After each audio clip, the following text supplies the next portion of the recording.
Good morning students, आपका welcome है physics and biology easy way में। तो हम लोगों ने कहा था कि जैसा कि प्रीवियस वीडियो में हम लोगों ने कहा था, मैसेज दिया था कि हम लोग 12th का एनसीईआरटी बुक्स का चैप्टर स्टार्ट करेंगे, chapter number 2 reproductions in plants. First number chapter तो थोड़ा इजी है, तो कुछ ज़्यादा डिफिकल्टी नहीं है उसमें चैप्टर में, तो हम लोग देख लेंगे उसको भी। कोशिश मैं करूँगा इस चैप्टर का आप लोगों को पीडीएफ भी मैं प्रोवाइड करवाऊँ, तो चैप्टर जब रनिंग चलता जाएगा हम लोग इसके 5-7 वीडियो डाल देंगे, तब हम लोग इसका चैप्टर का पीडीएफ भी डालेंगे। तो यदि हम लोग बात करें, स्टार्टिंग करें, तो हम लोगों को पता चलता है, थोड़ा सा आइडिया हम लोगों को है कि हम लोग अच्छी तरीके से जानते हैं कि जो कोई भी फ्लावरिंग जो प्लांट्स होता है, मोस्टली हम लोग देखते हैं फ्लावरिंग प्लांट के अंदर जो है 4 कंपोनेंट्स या 4 रोल्स प्रेजेंट रहते हैं। हम लोग बताते हैं फर्स्ट जो होता है कैलिक्स है, कोरोला है, एंड्रोसियम है, गाइनोसियम, हम लोग ऐसे बताते हैं। तो उसमें से हम लोग पहले इस चैप्टर को हम लोग अलग अलग वीडियोस में बांटेंगे। तो फर्स्ट जो पोर्शन हमारा रहेगा मेल पार्ट पे रहेगा, मेल के पार्ट के भी हम लोग कई इसके वीडियोस बनेंगे। तो हम लोग देखते हैं जो उसमें से मोस्टली हम लोग देखते हैं एंड्रोसियम्स के हम लोग 3 पार्ट्स में उसको डिवाइड करते हैं। फर्स्ट जो सबसे ऊपर होता है एंथर, उसके नीचे का पोर्शन जो लंबा हिस्सा बनता है वो होता है फिलामेंट, और जहाँ पे एंथर और फिलामेंट दोनों जुड़ते हैं उसको हम लोग बोलते हैं कनेक्टिव। शॉर्ट में हम लोग इसके वीडियो को देखना चाहते हैं तो हल्का सा इसका वीडियो हम लोग ऐसे इसका डायग्राम हम लोग ऐसे बना करके देख सकते हैं आराम से। ये हमें पता चल जाएगा कि ये फिलामेंट है, ये कनेक्टिव है, ये पूरा का पूरा पोर्शन जो है वो एंथर का है। ठीक है, चलिए तो हम लोग देखते हैं जो एंड्रोसियम होता है, ये एक वर्ड जिसका नाम है, एक वर्ड से बनता है एंड्रोस, जिसकी मीनिंग होती है मेल, यानी कि मेल पार्ट को डिनोट किया जाता है एंड्रोस के द्वारा, यानी कि एंड्रोसियम प्लांट का मेल पार्ट है और गाइनोसियम प्लांट्स का फीमेल पार्ट है। ठीक है, तो हम लोग देखते हैं जो एंड्रोसियम होता है, एंड्रोसियम वास्तव में स्टेमिन यानी कि माइक्रोस्पोरोफिल का जो होता है वो कंपोज्ड होता है। उस कई नंबर्स के माइक्रोस्पोरोफिल्स जो कंपोज्ड हो जाते हैं, तो उसके लिए हम लोग टर्म यूज करते हैं एंड्रोसियम। ठीक है, तो हमें पता है एंथर हम लोग देख रहे हैं, मोस्टली हम लोग बता रहे हैं, तो हम लोग बताते हैं कि एक जो एंथर होता है उसमें 2 लोब्स प्रेजेंट रहते हैं। एक एंथर होता है हमारा जिसके अंदर 2 लोब्स प्रेजेंट होते हैं, और ईच लोब के अंदर यानी कि हर लोब के अंदर 2 पोलन सेक होते हैं, जिसका अदर नेम के रूप में हम लोग उसको माइक्रोस्पोरेंजिया कहेंगे। तो इस प्रकार से एक एंथर 2 लोब या चैम्बर, और हर लोब के अंदर या चैम्बर के अंदर जो है अलग अलग यानी कि 2 माइक्रोस्पोरेंजिया बोल दीजिए या पोलन सेक बोल दीजिए, एक ही बात है। तो इस प्रकार से टोटल 4 माइक्रोस्पोरेंजिया बन जाएंगे। तो यानी कि 1 एंथर इक्वल्स टू 4 माइक्रोस्पोरेंजिया या फिर 4 पोलन सेक। इसी के लिए वर्ड यूज किया जाता है टेट्रास्पोरेंजिएट। टेट्रा मीन्स होता है 4, तो ये अच्छी तरीके से हम लोगों को पता भी है। ठीक है, चलिए ये बात हम लोगों ने बता दी कि टेट्रास्पोरेंजिएट 4 है।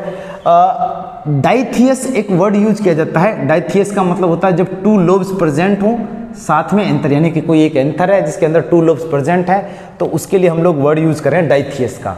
ठीक है, हम लोग यहाँ पे ये बताते हैं कि यदि सिर्फ एक सिंगल लोब ही प्रेजेंट हो तो हम लोग उसको बोलते हैं बाइस्पोरेंजिएट। क्योंकि बाइस्पोरेंजिएट इसलिए क्योंकि वहाँ पे 2 जो है वो स्पोरेंजिया बन जाएंगे। एक ही लोब है, 2 स्पोरेंजिया है। एग्जाम्पल इसका मालवेसी फैमिली हम लोग ले लेते हैं, सिंपल सा एग्जाम्पल। ये तो था हमारा थोड़ा सा इसका इंट्रोडक्शन, हम लोगों ने शुरुआत में इसका इंट्रोडक्शन का लिया। अब हम लोग थोड़ा सा इसमें अलग अलग चलेंगे। हम लोग डेवलपमेंट ऑफ माइक्रोस्पोरेंजियम, या जिसको हम लोग बोलेंगे पोलन ग्रीन। ठीक है, हम लोग इसका ऐसे बता सकते हैं स्लैश कर करके। मेजरली हम लोग इसका नाम माइक्रोस्पोरेंजियम से ही चलाते हैं। डायग्राम यदि हम लोग देखें इसका, तो हम लोग देखते हैं कि जो मोस्टली हम लोग तितली के जैसा इसका डायग्राम को याद रखने के तरीके से बताते हैं। इसके एक पोर्शंस को हम लोग यहाँ देख सकते हैं। तो इसकी सबसे आउटरी जो लेयरिंग होती है वो होती है एपिडर्मिस की। उसके जो नीचे पाया जाता है वो होता है एंडोथीसियम की लेयरिंग पाई जाएगी। उसके नीचे जो एरिया रहेगा वो मिडल लेयर का रहेगा, और मिडल लेयर के अंदर की तरफ में टेपिटम, और उसके अंदर रहेगा स्पोरोजीनियस सेल। ठीक है, तो यहाँ हम लोग मेंशन करेंगे तो ये चारों जो मेंशन कर रहे हैं वो सब के सब टेपिटम और स्पोरोजीनियस सेल है, और साथ में बीच में जो है वो है जो है कनेक्टिव टिश्यू, जिसको हम लोग बोलते हैं, मेंशन कर रहे हैं। तो ऐसा हम लोग डायग्राम बता रहे हैं, इजी वे में डायग्राम हम लोग देख रहे हैं कि उसको हम लोगों ने शो किया है कि वो जो है कनेक्टिव टिश्यू है। वहाँ पे हम लोगों को बार बार ये नहीं भूलना चाहिए कि हम लोग बाइस्पोरेंजिएट किसे कह रहे हैं, टेट्रास्पोरेंजिएट किसे कह रहे हैं, डाइथियस किसे कह रहे हैं, ये टर्म हमें याद रहनी चाहिए। और साथ साथ में हमें ये भी याद रहना चाहिए एंड्रोसियम का मीनिंग क्या है, और जो हमारा एंथर है ये 4 माइक्रोस्पोरेंजिया बना रहा है। ठीक है, यदि बात की जाती है डेवलपमेंट ऑफ माइक्रोस्पोरेंजियम की, तो हम लोग वहाँ पे एक सेल आर्कीस्पोरियल सेल की बात करते हैं हम लोग। जो आर्कीस्पोरियल सेल्स होती है वह हम लोग कहते हैं कि एंडोडर्मल सेल जो होती है, एंडोडर्मल सेल्स जो भी है उसकी साइज इंक्रीज होने लग जाती है, जिसकी वजह से उसका शेप में चेंजेज आने लग जाता है और उसको हम लोग आर्कीस्पोरियल सेल्स बोलते हैं। तो हम लोग देखेंगे कि जो आर्कीस्पोरियल सेल रहेगी वो डिवाइड हो जाएगी, एक आउटर की तरफ कुछ सेल्स बनाएगी, एक इनर की तरफ कुछ सेल्स बनाएगी। तो जब ये आर्कीस्पोरियल सेल्स डिवाइड होती है, टू डॉटर सेल्स जिसको हम लोग बोलते हैं बनाती है, और पेरिक्लिनल डिविजन्स जो इसमें चलता है, तो हम लोग देखेंगे जो आउटर की तरफ ये बनाती है प्राइमरी वॉल सेल, या जिसको हम लोग बोलते हैं प्राइमरी सेल वॉल लेयर, ऐसे बनाएगी, इस नाम से हम लोग बनाएगी। और जो इनर की तरफ बनाएगी वो प्राइमरी स्पोरोजेनस सेल बनाएगी। ठीक है, तो आर्कीस्पोरियल सेल्स डिवाइड हो चुकी है, जो आउटर की तरफ प्राइमरी जो सेल वॉल बना रही है, जबकि इनर की तरफ जो है प्राइमरी स्पोरोजेनस सेल बना रही है। तो जो प्राइमरी सेल वॉल बना रही है ये फिर से डिवाइड हो जाएगी और 3 अलग अलग लेयरिंग बना लेगी, जो कि हम लोगों ने डायग्राम में शो करके रखी हुई है, जो कि क्या है, एंडोथीशियम है, फिर मिडल लेयर है और उसके बाद में टेपिटम है। उसी प्रकार से प्राइमरी स्पोरोजेनस सेल्स भी डिवाइड हो जाएगी, जो कि एमएमसी बनाएगी, जिसका नाम हम लोगों ने दिया है माइक्रोस्पोरेंजियम मदर सेल। और माइक्रोस्पोरेंजियम मदर सेल जो है वो आगे जा करके बना लेगी माइक्रोस्पोर। ठीक है, या जिसको हम लोग बोल रहे हैं पोलन ग्रेन। ठीक है, 4 माइक्रोस्पोर बना लेगी, हम लोग यहाँ पे ये बता देते हैं, मेंशन कर देते हैं। ठीक है, कुछ पॉइंट हम लोग अगर यहाँ पे देखना चाहें, हम लोग इसको और डिटेल में भी देखेंगे, जो हमारा आगे डिटेल हम लोग जब शो करेंगे इसको और डिटेल हम लोग यहाँ बताने की कोशिश करेंगे। तो यहाँ यदि हम लोग देखना चाहें, जो एंडोथीशियम होता है ये यूनिलेयर होता है, एंडोथीशियम होता है ये यूनिलेयर होता है, और इसी एंडोथीशियम पे ही एक सेल्स होती है जिसका नाम होता है स्टोमियम सेल्स। जो स्टोमियम सेल्स रहेगी वो क्या करेगी, वहीं से डिहेसंस होगा, यानी कि जब स्पोरेंजिया को वहाँ स्पोरेंजिया में से स्पोर्स को बाहर निकलना होगा, तो जब उसका कहते हैं हम लोग ब्रस्ट होना होगा उसको जिस एरिया से, उसको हम लोग बोलते हैं स्टोमियम सेल। तो जहाँ से ये स्टोमियम रहेगा ये एंडोथीशियम सेल्स के अंदर प्रेजेंट रहेगा, यूनी सेलुलर लेयर होती है ये, या हम लोग इसको बोलते हैं। मिडल लेयर की बात करें तो मिडल लेयर क्या होता है, 1 to 3 लेयरिंग के आसपास में इसके हम लोग बताते हैं, मेंशन करते हैं। और ये हम लोग इसका बताते हैं कि जो रेननकुलेसी, और हम लोग इसको ऐसे बोलते हैं साथ में रेननकुलेसी के अंदर जो रहते हैं करीब करीब ये कुर्सिलिसिन, और हम लोग ऐसे बोलते हैं मोस्टली ज़्यादातर तो हम लोग रेननकुलेसी की बात बताते हैं। जो रेननकुलेसी होता है उसके अंदर मिडल लेयर जो होती है वो इमोर्टल हो जाती है।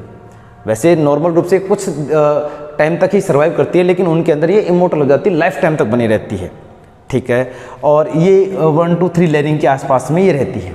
ठीक है, एग्जाम्पल हम लोग इसका साइडा हम लोग एग्जाम्पल बताते हैं, जिसके अंदर मिडल लेयर जो होती है वो स्टार्च जो होता है उसको स्टोर्ड करने का काम करती है, यानी एक प्रकार से मिडल लेयर कुछ फूड जो मटेरियल है उसको स्टोर्ड कर रही है। उसका एग्जाम्पल हम लोगों ने यहाँ पे साइडा बताया थोड़ा सा।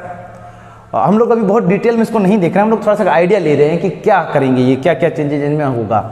तो जो टेपिटम है हम लोग बताते हैं, जो हमारा देखिए स्पोरोजेनस सेल्स के सराउंडिंग में रहती है, मेजरली इसका काम यही होता है कि उसको जो है फूड प्रोवाइड कराना, स्पोरोजेनस सेल्स को न्यूट्रिएंट देना। तो जो टेपिटम है मोस्टली ये यूनिसेलुलर होती है, लेकिन बाद में जाकर के ये मल्टीसेलुलर हो जाती है। ये सी टेपिटम और पी टेपिटम 2 टाइप्स में हम लोग इसको नॉर्मली इसके सी मीन्स होता है कनेक्टिव टिश्यूज, पी मीन्स होता है primary wall cell wall layer. तो यानी कि उन टाइप्स में यदि वहाँ बनने लग जाए तो हम लोग इसके नाम पे बेसिस पे वहाँ उसको बता देते हैं। वैसे हम लोग इसको बताएंगे कि ये 2 टाइप्स की बनती है, एक बनती है अमोबोइडल या प्लाज्मोडियल, दूसरी बनती है ग्लैंडुलर या सिक्रेटरी, हम लोग इसको ऐसे बताते हैं। तो हम लोग ये भी बताते हैं कि जो प्लाज्मोडियल टेपिटम होती है ये प्राइमेटिव जो एंजियोस्पर्म्स होते हैं वहाँ प्रेजेंट रहती है, प्राइमेटिव जो भी एंजियोस्पर्म होते हैं वहाँ प्रेजेंट रहती है। और इसका एग्जांपल में हम लोग टाइफा को ले सकते हैं यहाँ पे मोस्टली। और ग्लैंडुलर या सिक्रेटरी जो होती है वो एडवांस या फ्लोवरिंग प्लांट्स जो भी हैं उन सभी में ये प्रेजेंट रहती है। यहाँ पे प्रो यूबिस्काई को यूबिस्काई में कन्वर्ट कर दिया जाता है स्टार्च के रूप में वहाँ पे। और यहाँ से जो होता है जो पोलन ग्रेन होता है उसके एग्जाइन, जो एग्जाइन आउटर कवरिंग होती है उसको बनाया जाता है। तो नेक्स्ट जो वीडियो आएगा हमारा, उस नेक्स्ट वीडियो के अंदर हम लोग इनके डिफरेंस को भी देखेंगे, साथ साथ हम लोग देखेंगे इनके डिफरेंसों में क्या क्या पॉइंट हम लोग मेंशन कर रहे हैं। टेपिटम के वहाँ पे हम लोग फंक्शन देखेंगे, कई बार टेपिटम के बारे में पूछता है, वहाँ पे जो कैलेज एंजाइम प्रेजेंट रहता है वो बहुत काम करता है, वो मदद करता है वहाँ पे जब डिएसेंस होता है। इस टॉपिक के जस्ट बाद में हमारा होगा टेट्राडल होगा कि किस प्रकार से ये जो 4 जो माइक्रोस्पोरेंजिया होते हैं कैसे अरेंज्ड रहते हैं, जो हम लोग उसके टाइप्स बताएंगे वहाँ पे किस प्रकार से अरेंज रहते हैं। उसके बाद में हम लोग अलग अलग इसकी कैटेगरी चलाते जाएंगे और इसको और भी कंटिन्यूस करते जाएंगे। तो थैंक यू वीडियो देखने के लिए और कंटिन्यूसली बने रहिए और हम लोग इसको आगे कंटिन्यूस करते जाएंगे। आगे कंटिन्यूसली करते जाएंगे। इसके अंदर हम लोग और भी वीडियो अपलोड करेंगे। ये अभी स्टार्टिंग हुआ है हमारा 12th का एनसीईआरटी का चैप्टर नंबर यूनिट नंबर 1 का chapter number 2 reproductions in plants.